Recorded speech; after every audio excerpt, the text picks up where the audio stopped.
Good evening, South Africa. I hope you're having a splendid day wherever you are, because tonight's story will test how much faith you still have in those flashing blue lights. We've all grown up believing the police are here to protect us, that when the sirens scream through the night, help is on the way. But what if I told you, in one of South Africa's biggest cities, those blue lights were for hire? That behind the badges, the guns, and the uniforms, there was a businessman pulling the strings.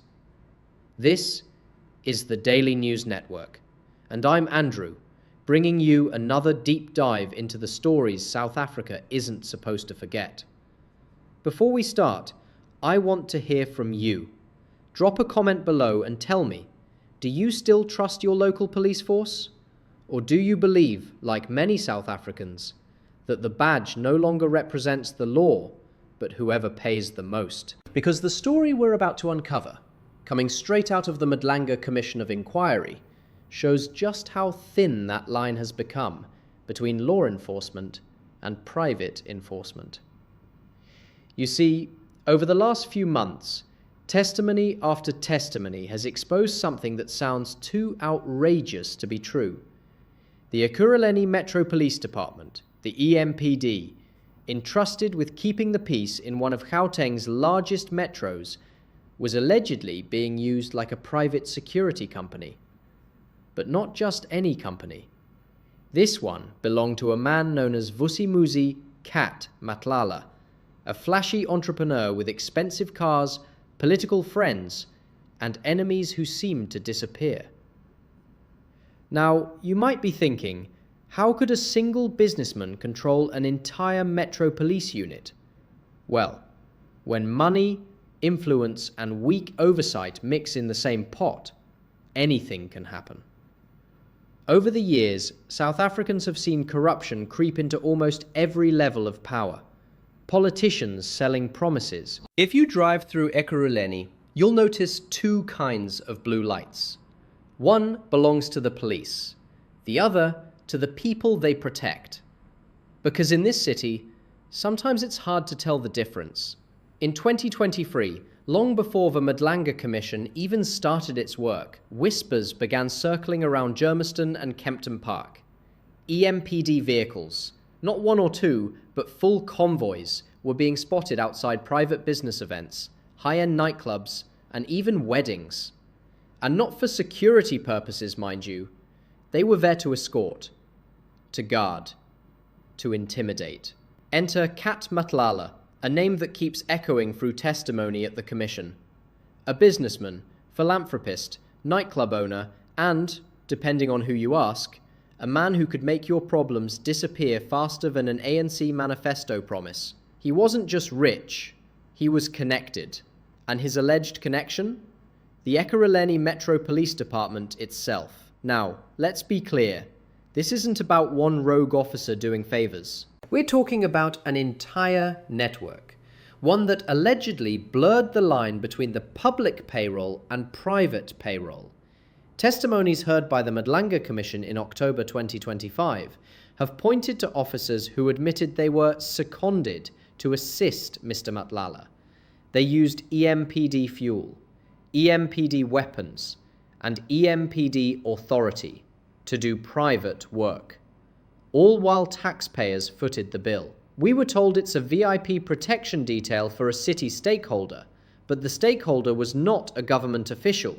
It was Cat Matala. EMPD officer testimony, Madlanga Commission, October 2025. You can almost hear the gears grinding. A public police department acting like a hired muscle outfit. The kind of thing you'd expect in a movie about corrupt mayors, not a real city in Gauteng. And the irony? While these officers were babysitting billionaires, ordinary citizens in Tembisa were phoning in robberies, waiting 3 hours for a patrol car that never came. This wasn't just unethical, it was dangerous. Because the moment a police officer takes orders from someone other than the state, the rule of law becomes a game of convenience. And here's the big question. Did the top brass know? Or did they look away? because the man they were protecting was just too powerful to challenge. Coming up next, we unpack how Cat Matala built his empire and why so many powerful people in Gauteng still seem afraid to say his name out loud. If you want to understand the story of Cat Matala, you need to understand one thing. In Ekurhuleni, power doesn't always wear a suit. Sometimes it wears designer sunglasses, drives a German car, and travels with a police escort it didn't pay for. By 2020, Matlala had become a local legend, a man who could get things done. He funded charity events, sponsored soccer tournaments, and threw the kind of parties where councillors and cops danced to the same playlist. But here's the twist. Every one of those good deeds bought him something far more valuable than gratitude. Access. Tenders. Municipal contracts. Private consultancy deals that just happened to involve city-linked companies. And when the paperwork didn't move fast enough, well, that's where the EMPD came in, to assist with security, permits, or simply making things happen. At the Madlanga Commission, evidence has emerged suggesting that Matlala didn't just have friends in high places, he employed them. Sometimes officially, sometimes off the books. And when asked why, the answer was painfully simple. At the Madlanga Commission, one phrase echoed through the chambers more than any other. Orders from above. Simple words, but behind them, an entire web of power. Multiple officers testified that when Matlala called, they responded faster than they would to an actual emergency. One even admitted, and I quote, "When Cat's car arrived, you didn't ask questions, you saluted." That line, "you saluted," tells you everything about how deep this went. We're not talking about a few rogue officers doing side jobs for extra cash. We're talking about an institutional culture where fear and favors replaced duty and discipline. Commission investigators presented time logs. EMPD vehicles clocked for special duties in Bedfordview, Boxburg, and Kempton Park. The catch? Those duties had nothing to do with municipal policing. They were VIP protection shifts for Matlala and his associates. One car was even recorded escorting a wedding convoy, complete with sirens and flashing lights. A senior officer admitted it was an error in judgment, but the Madlanga team wasn't buying it. Let's be real. When municipal police start acting like bodyguards for businessmen, something's gone terribly wrong. It's not just corruption. It's the capture of public power for private use. And for Cat Matlala, it meant living like a king in a city that looked the other way. Until now. Because what the Madlanga Commission has started to uncover isn't just misuse of authority. It's a story of how trust in the badge was sold, one favor at a time. Tell me what you think, South Africa. When cops protect power instead of people, what hope do ordinary citizens have? And in Ekurhuleni, Cat Matlala had both. At the Madlanga Commission this week, testimony revealed how senior officials, some still sitting in office, turned a blind eye as Matlala used the EMPD like his own security company. Emails presented to the inquiry show requests for police escorts, approved at executive level. Executive level. That's not a constable doing favors, that's political cover. Witnesses described how Matlala's name opened doors and closed investigations. One former EMPD officer, visibly shaken during testimony, said, "We were told to leave him alone, that he was helping the city." Helping the city, or helping himself to city power and resources? Because documents tabled before Justice Madlanga paint a disturbing picture. Matlala wasn't just connected, he was protected. The commission traced patterns. Special authorizations signed within hours of his requests. overtime payments mysteriously pre-approved, and vehicles diverted from their patrol zones. In 1 month alone, August 2023, 6 EMPD vehicles were stationed outside properties linked to Matlala's private business network. Each shift logged under Municipal Safety Operations. Let that sink in. While ordinary residents in Katlehong, Vosloorus, and Tembisa waited hours for police to respond to robberies, officers were babysitting businessmen. And yet, no disciplinary action was taken. No internal investigation launched. Why? Because Matlala's reach went beyond the force. He had allies in the mayor's office, in procurement committees, even in provincial structures. People who owed him favors or feared his exposure. We're watching a system squirm under its own secrets. And the question now is, will the Madlanga Commission be allowed to finish its work? Or will politics, once again, pull the plug? Tell me in the comments, do you still trust local government to clean up its own mess? Or does South Africa need something bigger? Maybe even a full national probe into police capture. If power was Matlala's muscle, then money was the bloodstream that kept it alive. And at the Madlanga Commission, those veins were finally exposed. Bank records, procurement contracts, and internal invoices, all telling one story, that municipal funds meant for public safety somehow ended up padding private pockets. Here's what investigators pieced together. Between 2022 and 2024, over 14 million rand in operational security expenses was approved by senior officials in Ekurhuleni. But according to EMPD insiders, half those deployments never took place.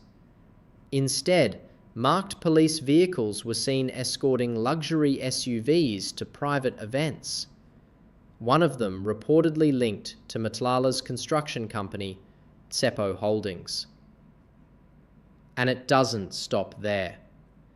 The commission heard testimony that certain EMPD members received allowances, unofficial bonuses for special assignments. Each payment, about 2,500 rand cash, handed out in envelopes.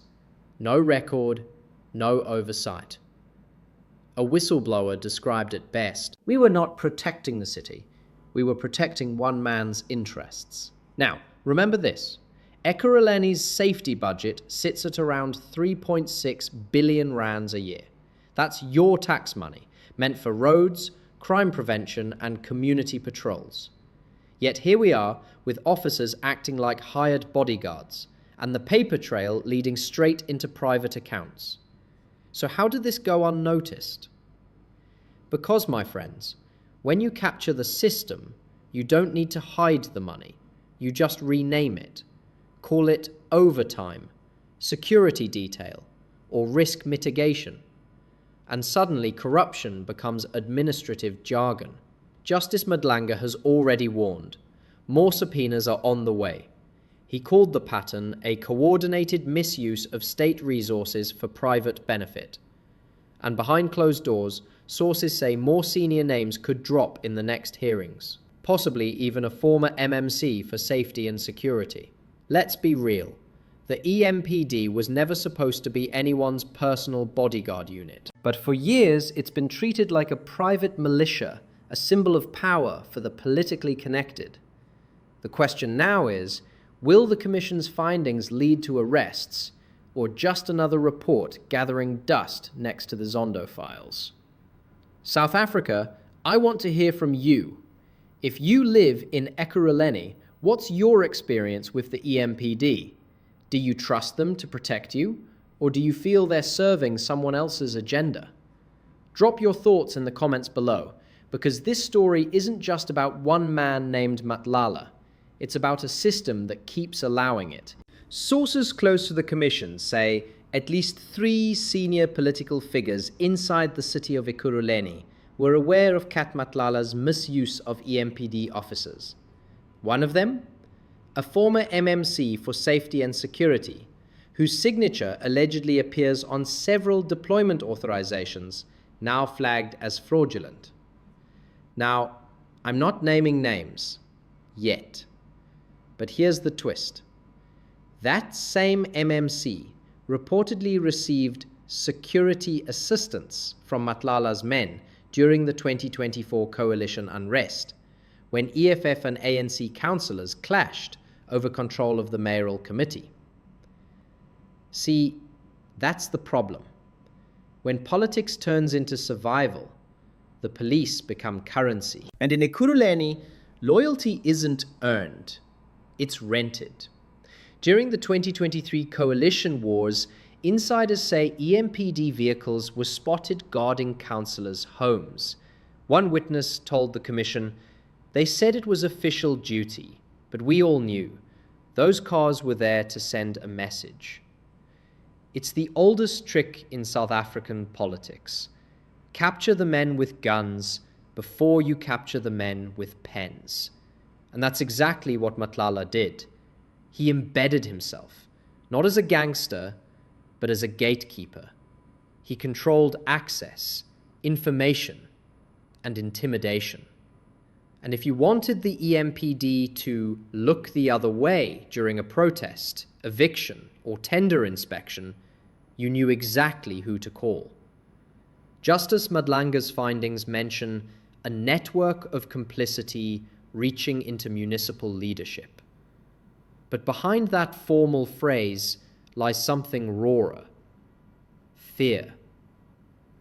Whistleblowers told investigators they were warned to stay in their lane or face disciplinary charges. One even found a bullet casing placed on his car bonnet after testifying. Now here's where the story gets even more disturbing. Several EMPD members testified that Matlala wasn't just using them for private security. He also dictated which community operations to ignore.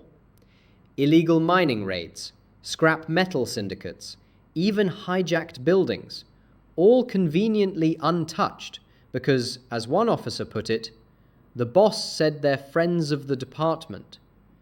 And that raises a chilling question. How many other city departments have been quietly captured in the same way? This isn't just about one rogue officer or one political ally. It's about an entire ecosystem of protection built from fear, loyalty, and access. Matlala may have been the face, but behind him stood the machine. And here's where it gets politically dangerous. Because the Madlanga Commission's subpoenas are starting to overlap, with evidence from the Special Investigating Unit, SIU, probing irregular municipal contracts. That means, if the dots connect, we could be looking at a full criminal conspiracy inside the Ekurhuleni government. So let me ask you, when the people sworn to protect the public are instead protecting the powerful, who protects us? Drop your thoughts in the comments below. And if you've seen EMPD misconduct in your area, send us your story, anonymously if needed, because exposure starts with voices like yours. In Part 7, we'll dive into the evidence leaks, the internal fightback inside EMPD, and whether the Commission's work could finally crack open the truth that Ekurhuleni's politicians don't want you to hear. So make sure you're subscribed, hit the notification bell, and stay with us. I'm Patrick Jeremiah, and this is the Daily News Network, where we don't chase headlines. We chase the truth they try to bury. We spoke to several EMPD officers who testified secretly before the Madlanga Commission. For their safety, we won't show faces or names. But their stories, those we can share. One officer, who's been with the force for over 15 years, told me this: "We joined to serve, but under Matlala, we were told who to protect and who to ignore. If we refused, we were transferred to dead-end shifts or left without backup. They called us the executive detail. We weren't policing the city anymore. We were babysitting politicians. The breaking point came in February 2025, when a group of EMPD members leaked internal memos to the Commission showing Matlala personally approved private protection rosters for city officials.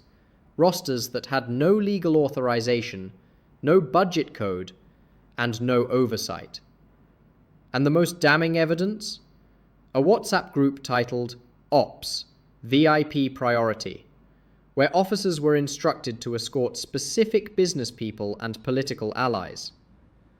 One of those VIPs, by the way, is now under SIU investigation for procurement fraud in Ekurhuleni's Metro Police fleet contracts. After that leak, the department imploded. Officers loyal to Matlala accused whistleblowers of betrayal. Officers supporting reform demanded a full internal purge. By March, it wasn't just a corruption scandal, it was a civil war inside the EMPD. And while the city's leadership tried to downplay the chaos, the Madlanga Commission's transcripts tell a different story. Over 60 officers have now testified, and at least 18 disciplinary cases have been opened, including one against a senior superintendent who allegedly tried to destroy digital evidence. But here's the part the headlines missed. Ordinary officers, the ones patrolling our neighborhoods, are the real heroes here. They risked their jobs, reputations, and even safety to expose a system rotten from the top. One young constable told me something that stuck. "Sir, I don't care who's in charge. I just want to wear this uniform without shame." That's the voice of the real South Africa. The one that still believes in integrity, in justice, and in the idea that no man, no matter how powerful, is above the law. But as the Commission digs deeper, the stakes keep rising. We're now hearing about deleted files, missing logs, and possible sabotage inside the city's own data servers. And whispers say Matlala isn't going down alone. There are bigger names, national connections, and money trails stretching far beyond Ekurhuleni. So the question becomes, was Cat Matala just the face of the operation? Or was he the shield protecting something or someone much larger? We'll tackle that next time in Part 8, The Money Trail. Who really funded the empire? If you're watching this and believe South Africans deserve better policing, drop a comment below, share this video, and let us know what accountability means to you. I'm Jeremiah, and this is the Daily News Network, where we speak truth to power, and power never likes that. According to the latest Madlanga Commission filings, more than 128 million rand in municipal fleet contracts were redirected between 2022 and 2024. That money, originally meant for traffic enforcement, ended up in the hands of two private security companies, both of which, conveniently, listed consulting agreements with individuals tied to former EMPD chief Cat Matala. The paper trail doesn't end there. Investigators found bank transfers from those companies into a shell entity named Tirello Consulting Services, registered in Centurion under a relative of one of Matlala's known associates. From there, payments flowed to logistics providers who, according to SARS records, don't even exist. And guess who was signing off on those vehicle contracts? Documents show that Matlala himself was one of 3 signatories on procurement memos, and one of the others has since resigned for personal reasons. Personal reasons. That's bureaucratic language for lawyered up. When you cross-reference EMPD budget shifts with procurement data, you start seeing patterns of circular spending. Funds would disappear under maintenance or emergency logistics, only to reappear as private security retainers. You see these cars? Hundreds of them, parked, unused, or stripped for parts.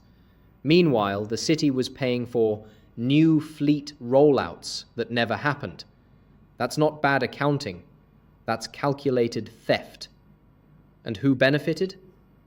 a handful of politically connected contractors, some of whom donated millions to local election campaigns during the 2024 municipal cycle. In her remarks last week, Justice Madlanga said, and I quote, "There is compelling evidence that certain EMPD resources were diverted for the financial benefit of individuals within or associated with the department's command structure." Translation: they used police officers as employees of their own private empire. The Commission is expected to release its interim report in December 2025, and sources tell us that at least 4 senior officials could face criminal referral for corruption and racketeering. That's not rumor. That's from insiders directly tied to the probe. So, who really funded the empire? We're about to find out. And when we do, South Africa might have to face the truth about who's been policing whom. Right after explosive testimonies linked Cat Matala to unauthorized EMPD deployments, 2 key whistleblowers were placed on administrative leave. Not for lying, but for compromising operational integrity. That's bureaucratic code for you told the truth at the wrong time. Then came the budget move. The city of Ekurhuleni suddenly withheld 12.4 million rand in funding meant for the Commission's witness protection and legal support. No funding, no progress. Classic South African political chess. After Matlala's name came up in the hearings, certain politicians panicked. They started calling in favors, asking senior officers to sanitize internal reports. And who were those politicians? Leaked messages point to a coalition councillor, let's call him M, who allegedly coordinated communication between EMPD executives and political figures within the Government of National Unity. Documents suggest that M warned, "We must contain this thing before it spreads beyond the city." Contain what? The truth. When investigators asked for EMPD deployment records from 2023, they were told the database had been accidentally corrupted. Conveniently, the only backups missing were for the months that linked Matlala's private escorts to a certain businessman's residence in Bedfordview. You can't make this up. South Africa's most high-tech metro, and the evidence just vanished. And just when the city thought the storm had passed, the Madlanga Commission leaked a memo last week. It revealed that 4 high-ranking EMPD officials and 2 civilian contractors are facing potential criminal referrals to the NPA. If that happens, we're not just talking about suspensions anymore. We're talking about handcuffs. For years, we've seen commissions come and go. The Zondo Commission, the Nugent Inquiry, the Makgoro Panel. Each one promised reform. Each one ended with excuses. But the Madlanga Commission feels different. It's not about stolen billions or grand corruption. It's about something even more dangerous. The weaponization of public power for personal protection. South Africa, if there's one lesson from this story, it's that silence protects the corrupt, but sunlight exposes them. The Madlanga Commission is far from over. New witnesses are coming forward, new evidence is surfacing, and the pressure is mounting. We'll keep following the trail, from the council chambers to the courtroom, until those who hijacked our public institutions are named, shamed, and brought to justice. If you believe South Africa still deserves truth, drop your thoughts in the comments below. Let's hear what you think. Should the EMPD be placed under national oversight after this scandal? Or can it still be rebuilt from within? I'm Jeremiah, and this is the Daily News Network. Fearless, factual, and unfiltered. Until next time, stay awake, stay informed, and never stop asking, who guards the guardians?